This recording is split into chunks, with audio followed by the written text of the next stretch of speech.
Assalamualaikum warahmatullahi wabarakatuh. Halo semua, perkenalkan nama saya Winda Orizalnavira, NPM 2112304, mahasiswa semester 4 Manajemen. Di video ini aku mau bahas salah satu krisis ekonomi terbesar yang pernah terjadi di Indonesia, yaitu krisis moneter pada tahun 1997. Jadi, video ini sekalian aku buat sebagai tugas akhir UAS. Semoga bisa menambah insight buat teman-teman yang nonton. So, let's go. Awal mula krisis moneter. Krisis ini terjadi di Thailand karena mata uang baht mereka jatuh. Tapi efeknya nggak berhenti di situ. Negara-negara Asia Tenggara lainnya, termasuk Indonesia, ikut kena imbasnya. Waktu itu di Indonesia punya banyak banget utang luar negeri, terutama sektor swasta.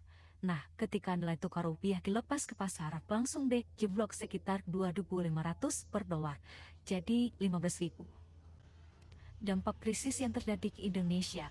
Kebayang dong ya bagaimana dampaknya pada saat itu. Harga barang-barang naik gila-gilaan, inflasi meroket, terus banyak perusahaan kolaps. Akhirnya banyak banget pekerja yang kena PHK. Gak cuma sektor ekonomi yang terguncang, tapi juga politik.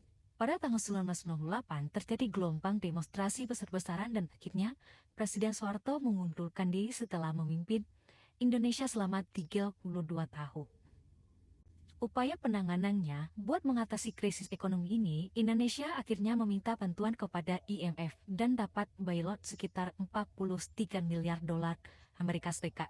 Tapi ya, namanya juga bantuan, pasti ada syaratnya. Pemerintah harus reformasi ekonomi, nutup bank-bank yang bermasalah, dan ngebentuk lembaga bernama IBRA, buat bantu proses pemulihan sektor perbankan.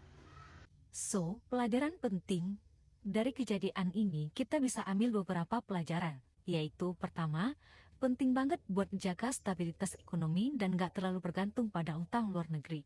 Kedua, sistem keuangan negara harus transparan dan kuat biar gak gampang goyah. Dan yang terakhir, ternyata kestabilan politik itu benar-benar punya pengaruh besar ke arah ekonomi satu negara.